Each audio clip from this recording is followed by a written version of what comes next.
अवैध मकानों को नोटिस देने पर एसपी सांसद बर्क ने अधिकारियों को चेतावनी दी। बरेली में निगम ने 27 परिवारों को नोटिस थमाया। अब मुस्लिम परिवार आई लव मोदी और आई लव योगी के नारे लगा रहे हैं। अब आपको खबरें दिखाते हैं विस्तार से।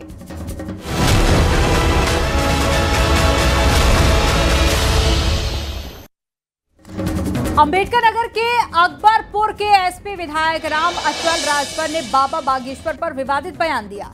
राम अचल राजभर ने कहा कि बागेश्वर बाबा पर्ची खोलते हैं और उनका भाई जेल गया है, लेकिन उनकी पर्ची नहीं खोल पाए।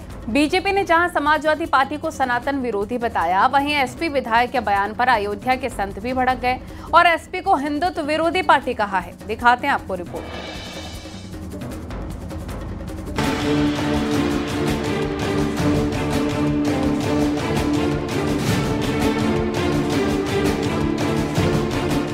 अंबेडकर नगर के अकबरपुर के एसपी विधायक राम अचल राजभर ने बाबा बागेश्वर पर निशाना साधा है। उन्होंने कहा कि बागेश्वर बाबा पर्ची खोलते हैं और उनका भाई जेल गया है, लेकिन उसकी पर्ची नहीं खोल पाए। एक थी नवा पैदा हो कहा ना हो जो पर्चिया खोलत है।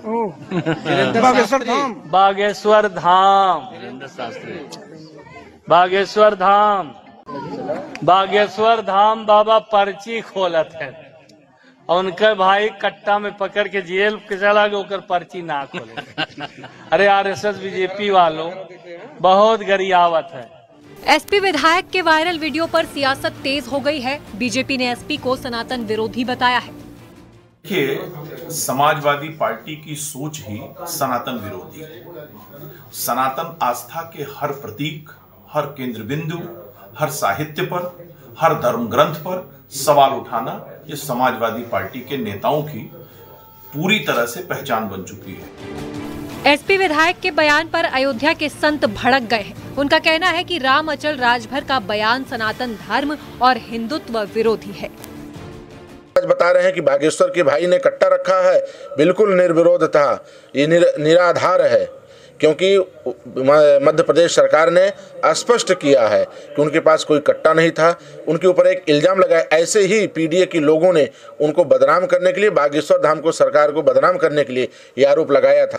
बागेश्वर धाम ने बहुत कम उम्र में जो उपलब्धि हासिल की है और सनातन धर्म के लिए जो कर रहे हैं वो अविस्मरणीय है। रामचंद्र राजभर को कोई रैली करनी होगी तो बस का इंतजाम करेंगे, लोगों से हाथ पैर जोड़ेंगे, तब बुलाएंगे। और बागेश्वर धाम खाली आने की घोषणा कर दे, श्रद्धालु खुद पहुंच जाते हैं। बाबा बागेश्वर को लेकर दिए गए बयान पर जहां सियासत तेज है, वहीं संतों का कहना है कि राम अचल राजभर को अपनी कुंडली और कर्मों की जांच करानी चाहिए, न कि समाज को बांटने वाले बयान देने चाहिए। Bureau report, news 18, Uttar Pradesh, Uttarakhand. Lucknow में हुई रैली में मायावती ने अखिलेश पर जहां हमला बोला, वहीं बीजेपी और योगी सरकार की तारीफ भी की है। इसे लेकर अखिलेश के बाद अब शिवपाल ने मायावती को बीजेपी की बी टीम बता दिया है। नगीना सांसद चंद्रशेखर आजाद भी मायावती पर निशाना साधने से पीछे नहीं हटे। उन्होंने आजाद समाज पार्टी को बीएसपी का विकल्प बता दिया। चंद्रशेखर आजाद ने कहा कि कोई तो राज है जिसके चलते बहन जी को डराया जा रहा है। आपको रिपोर्ट में दिखाते हैं।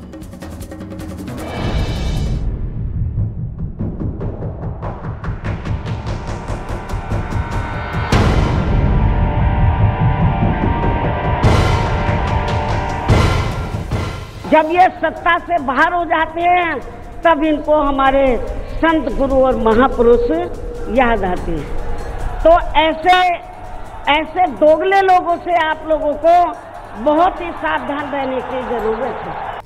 लखनऊ में 9 अक्टूबर को हुई बीएसपी की रैली में मायावती ने अखिलेश पर बड़ा हमला बोला। वहीं मायावती ने बीजेपी और योगी सरकार की तारीफ भी की। वर्तमान भाजपा की सरकार ने इस मामले को दिखवाया पूरा, और उसके बाद उन्होंने हमें कमिट किया, प्रॉमिस किया कि हम जो भी पैसा टिकटों को आया है हम दूसरे मत पे नहीं लगाएंगे, बल्कि इन स्थलों के रखरखाव पर लगाएंगे।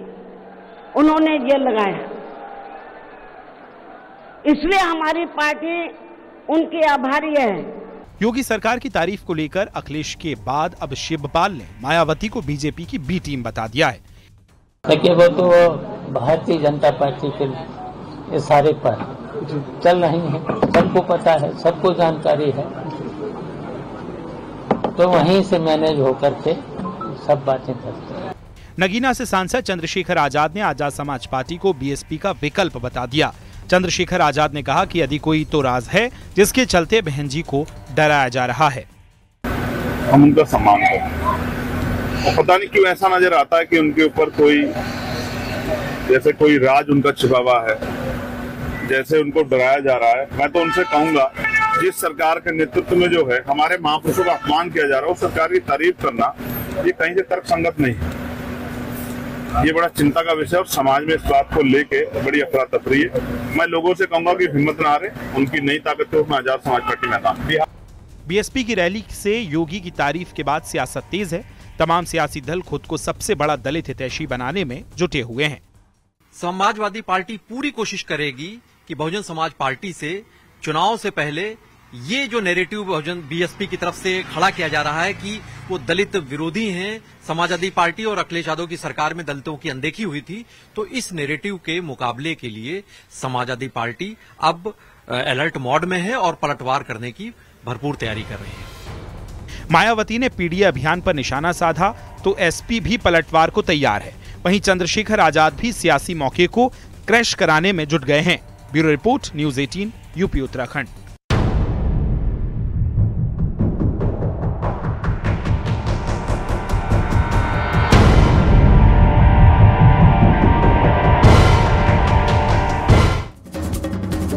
लखनऊ में सीएम योगी युवक और महिला मंगल दलों को प्रोत्साहन खेल सामग्री वितरण कार्यक्रम में शामिल हुए।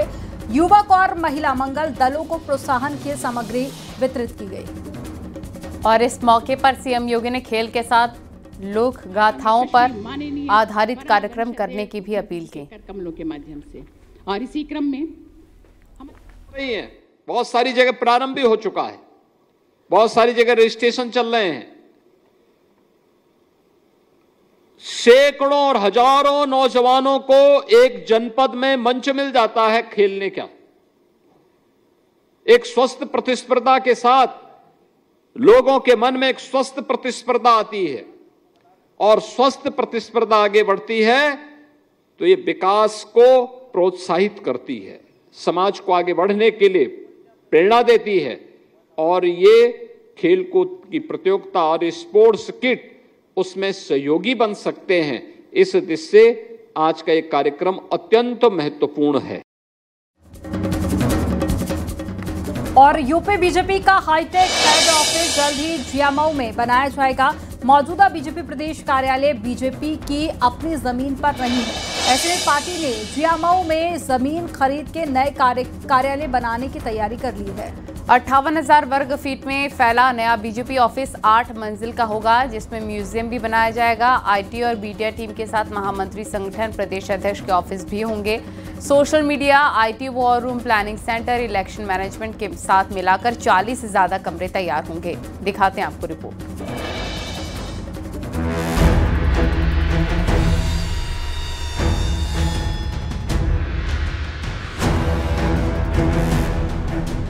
यूपी बीजेपी का नया राज्य मुख्यालय जियामऊ में बनाया जाएगा।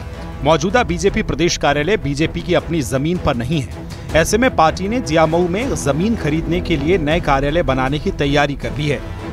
इस संबंध में बीजेपी प्रदेश अध्यक्ष चौधरी भूपेंद्र सिंह और महामंत्री संगठन धर्मपाल ने इस पर बैठक भी की है। बीजेपी की कोशिश है कि जल्द नए ऑफिस का निर्माण शुरू कराया जाए। इसकी जिम्मेदारी एक निजी बिल्डर और पार्टी के राज्यसभा सांसद की कंपनी को दी गई है। लखनऊ में भी कार्यालय बनाने की योजना जारी है और उस पर काम हो रहा है। उम्मीद है कि जल्द ही भारतीय जनता पार्टी के प्रदेश में कार्यालय मिलेगा। तो कार्यालय होगा तो निश्चित रूप से संगठन के काम को व्यापकता मिलेगी और मजबूत। बीजेपी ने पिछले 8 साल में अपनी जमीन पर 75 जिला ऑफिस बनाए हैं। 2014 में केंद्र में सरकार बनने से पहले यूपी के सभी जिला ऑफिस किराए की इमारतों में चलते थे। 8 मंजिल का यानी कि 8 माले का ये भारतीय जनता पार्टी का नया राज्य मुख्यालय बनेगा और इसमें जो निर्माण कार्य होगा वो 58,000 वर्ग फीट में कराया जाएगा। बेहतर पार्किंग की व्यवस्था कार्यालय के अंदर होगी और संग्रहालय होंगे। वहीं दूसरी तरफ सोशल मीडिया और आईटी का कार्यालय होगा। मीडिया टीम के बैठने की व्यवस्था होगी। महामंत्री संगठन प्रदेश अध्यक्ष के कार्यालय होंगे और साथ में ही आवासीय परिसर भी बनाया जाएगा, यानी कि जो भारतीय जनता पार्टी के प्रदेश के पदाधिकारी हैं, जो प्रवासी हैं, दूसरे राज्यों से आते हैं, दूसरे जिलों से आते हैं, उनके रुकने के लिए भी व्यवस्था की जाएगी, यानी कि आवासीय परिसर भी बनाया जाएगा, कैंटीन होगी।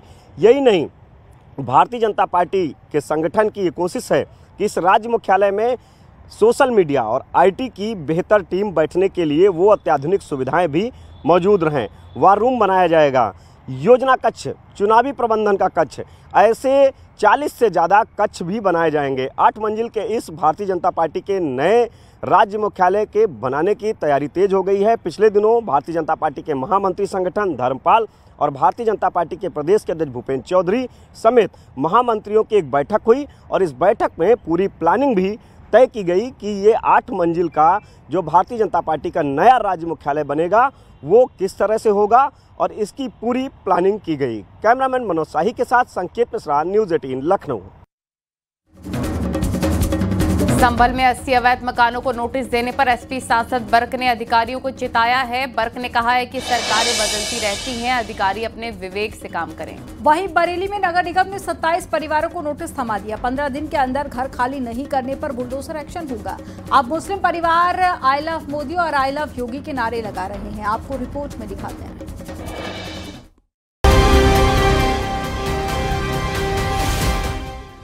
संभल में सरकारी तालाब की जमीन पर कब्जा करके बनाए गए मकानों पर बुलडोजर कार्रवाई करने की तैयारी चल रही है। संभल में 80 अवैध मकानों को नोटिस देने पर सांसद जियाउर रहमान बर्क ने निशाना साधा है। उन्होंने कहा कि अधिकारी सरकार के इशारे पर काम कर रहे हैं, लेकिन सरकारें बदलती रहती हैं, इसलिए अधिकारियों को अपनी मर्यादा में और अपने विवेक से काम करना चाहिए। जो भी अधिकारी कर रहे हैं वो सरकार के इशारे पे इस प्रकार के काम को कर रहे हैं और इस ऐसी सरकारें बदलती रहती हैं। कभी देश के अंदर जहां संवैधानिक प्रथा है तो वहां पे कभी ऐसा नहीं है कि एक ही पार्टी की सरकार 50 और 100 साल तक चल जाए। वक्त के हिसाब से बदलाव होता रहता, तो इसलिए इस प्रकार के गलत कार्रवाई नहीं करनी चाहिए जिससे कि लोगों का दिल दुखे और लोगों के घर नहीं टूटे, लोगों के जज्बात और अधिकारों को तोड़ने का काम किया जा रहा है। बरेली नगर निगम में भी 27 परिवारों को नोटिस थमाया है, जिसमें 15 दिन के अंदर घर खाली करने को कहा गया है। नगर निगम का कहना है कि ये सभी घर निगम की जमीन पर बने हुए हैं। करीब 27 लोग हैं, 27 मकान मालिक हैं, जिन पर आरोप लगाया गया है कि इन्होंने नगर निगम की संपत्ति पर जो कब्जा किया हुआ है और अब से नहीं दशकों से कब्जा किया हुआ है। लेकिन इन लोगों का क्या कहना है, इनसे हम खुद बात कर लेते हैं। क्या नाम है आपका? कार्ड है, आधार कार्ड है, पहचान पत्र है, दुनिया की चीजें हमारे करने हैं, हम क्यों ये करेंगे? और क्या नाम मोदी जी से और उनसे जो कहा जाए कि हम ही रहेंगे, हम जाएंगे कहीं नहीं। नगर निगम की ओर से नोटिस दिया गया है, वहीं मुस्लिम परिवार रहम की गुहार लगा रहे हैं। क्या कह के गए हैं अधिकारी लोग, आपसे बताइए। हमसे ये कह के गए हैं 15 दिन के अंदर नोटिस दे गए हैं, बिना नाम का नोटिस, नाम नहीं था उसके ऊपर, हमसे नाम लिखवाया उन्होंने, हमसे जबरदस्ती अपना नाम हमने लिख के दिया और एक हमारे दरवाजे पे लगाया, एक हमें दिया नोटिस। उन्होंने बोले 15 दिन के अंदर ये खाली हो जाना चाहिए। लेकिन अधिकारी लोग कह रहे हैं, जो कि इसमें लिखा हुआ है कागज में, कि आप लोगों के पूर्वजों ने दशकों से इस सरकारी जमीन पे कब्जा कर लिया था। नहीं, ये खान बहादुर की जगह है और उसकी क्या कहें बब जगह है हमारी। बरेली के 27 परिवारों ने अब आई लव मोदी और आई लव योगी के नारे भी लगाए। यही कहना चाहेंगे, आई लव योगी, आई लव मोदी, बस। और हमने उनसे कोई शिकायत नहीं। आगे से मोदी जी को, योगी जी को भाई वोट जाएगा और जाता है, उन्हीं के जरिए से हम लोग यहाँ रह रहे हैं और उन्हीं के जरिए ये घर मकान रुके। आज से समझो सरकार सारी उन्हीं की है। प्रधानमंत्री नरेंद्र मोदी और योगी आदित्यनाथ, मुख्यमंत्री योगी आदित्यनाथ को लेकर के I love Modi, I love Yogi की बातें कह करके अपनी बात को रख रहे हैं। लेकिन सबसे खास चीज ये है कि जहां एक और नगर निगम प्रशासन इन पर अवैध कब्जेदार होने का आरोप लगा रहा है, वहीं दूसरी ओर इन लोगों के पास मालिकाना हक को लेकर के कोई दस्तावेज नहीं दिखाई दे रहा है। और जो इनके लिए 15 दिन का समय दिया गया है, 15 दिन का वक्त दिया गया, 15 दिन के अंदर खाली कर दें, अन्यथा इन पर बुलडोजर जैसी कार्रवाई भी की जा सकती है। मैं रामविलास सक्सेना, न्यूज़ 18 बरेली। एसपी के नेता आजम खान और रामपुर के एसपी सांसद मोहिबुल्लाह नदवी के बीच में जुबानी जंग जारी है। आजम नदवी विवाद पर समाजवादी पार्टी के नेता अब डैमेज कंट्रोल में जुट गए हैं। मुरादाबाद की एसपी सांसद रुचि वीरा ने सफाई दी है कि दोनों के बीच कोई मतभेद नहीं है। देखिए।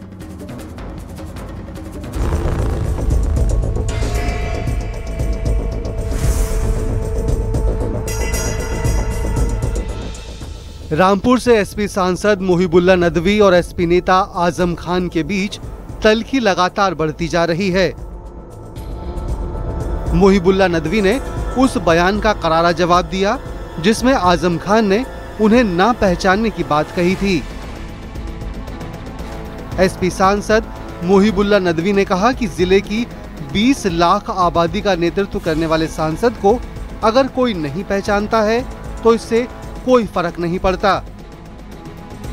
उन्होंने साफ कहा कि 2024 का चुनाव किसी खानदान या शख्सियत के नाम पर नहीं बल्कि जनता के मुद्दों पर लड़ा गया और जीत हासिल की गई। नदवी ने कहा कि पहले भी रामपुर से कई सांसद रहे हैं। उन्हें जनता की नुमाइंदगी के लिए पार्टी के राष्ट्रीय अध्यक्ष अखिलेश यादव ने चुनाव मैदान में उतारा था। आजम खान और रामपुर के एसपी सांसद मोहिबुल्ला नदवी के विवाद पर मुरादाबाद की एसपी सांसद रुचि वीरा ने सफाई दी है। उन्होंने कहा कि आजम खान और नदवी में कोई मतभेद नहीं है। देखिए वो तो जेल में थे तब से मुस्तकिल ना वहाँ अखबार जाता है, ना वहाँ टेलीविजन है, ना वहाँ मोबाइल है, और भाई वो जेल से अभी आए हैं। और परिवार के लोग जाते हैं मिलने तो बताते तो होंगे मोहिबुल्ला को सांसद नाम ही तो जानते होंगे ना। जब जो आदमी जेल से आया है, जिसके पास अखबार नहीं पढ़ने को मिलता है जेल के अंदर, टेलीविजन नहीं है, मोबाइल नहीं है, तो वो कैसे पहचानेंगे। एसपी प्रवक्ता उदयवीर सिंह ने एसपी सांसद रुचि वीरा की बातों का समर्थन किया है। समाजवादी पार्टी और समाजवादी परंपरा है, सब वरिष्ठ का सम्मान होना चाहिए, और ये उत्तर प्रदेश की पूरी जनता चाहती है कि संविधान विरोधी, किसान विरोधी, नौजवान विरोधी, कानून व्यवस्था की दुश्मन भाजपा सरकार को उखाड़ के फेंकिए, यही मूल उद्देश्य है। और समाजवादी पार्टी हर तरह की राजनीतिक प्रयास करके भारतीय जनता पार्टी को उखाड़ के फेंक देना चाहती है ताकि एक लोकप्रिय जनप्रिय सरकार बने, और इसी पे हमें ध्यान ज्यादा देना चाहिए। आजम खान और मोहिबुल्ला नदवी के विवाद के बाद अब एसपी नेता डैमेज कंट्रोल में लगे हैं। उनका कहना है कि हमें आपस में नहीं लड़ना चाहिए, हमें बीजेपी से मुकाबला करना है। Bureau report, news 18, Uttar Pradesh, Uttarakhand.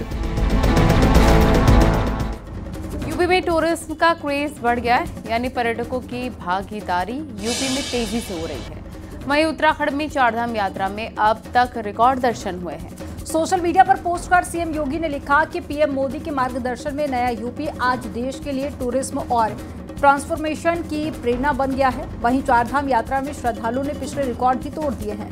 आपको रिपोर्ट में दिखाते हैं।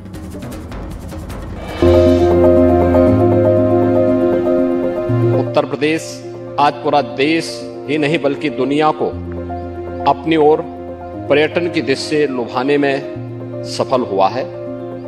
यह विरासत और विकास के एक बेहतरीन समन्वय को आगे बढ़ाने का काम भी करता है। यूपी पर्यटन का हब बनने की रेस में है, चाहे वो धार्मिक स्थल हो या फिर हेरिटेज टूरिज्म हो। पर्यटकों ने अपनी भागीदारी दिखाई है, जिसका असर है कि उत्तर प्रदेश में विकास का नया अध्याय गढ़ा जा चुका है। यूपी में पर्यटन का ग्राफ कैसे बढ़ा है, आइए एक नजर डालते हैं। 2016 में जहां 21.5 करोड़ पर्यटक आए थे, वहीं 2024 में यह संख्या बढ़कर 64.9 करोड़ तक पहुंच गई है। राष्ट्रीय पर्यटन की दृष्टि से उत्तर प्रदेश की हिस्सेदारी साल 2016 में 13.1% थी, जो 2023 में बढ़कर 18.9% तक पहुंच गई है। यूपी में पर्यटन की सफलता पर सीएम योगी ने एक्स पर पोस्ट किया और लिखा, प्रधानमंत्री नरेंद्र मोदी जी के मार्गदर्शन में नया उत्तर प्रदेश आज देश के लिए टूरिज्म और ट्रांसफॉर्मेशन की प्रेरणा बन गया है। अयोध्या धाम का दीपोत्सव, ब्रज का रंगोत्सव और काशी की देव दीपावली जैसे उत्सव हमारी विरासत को समृद्धि और संस्कृति को शक्ति में बदल रहे हैं। उधर उत्तराखंड चारधाम में इस साल पिछले साल से ज्यादा श्रद्धालु पहुंचे हैं।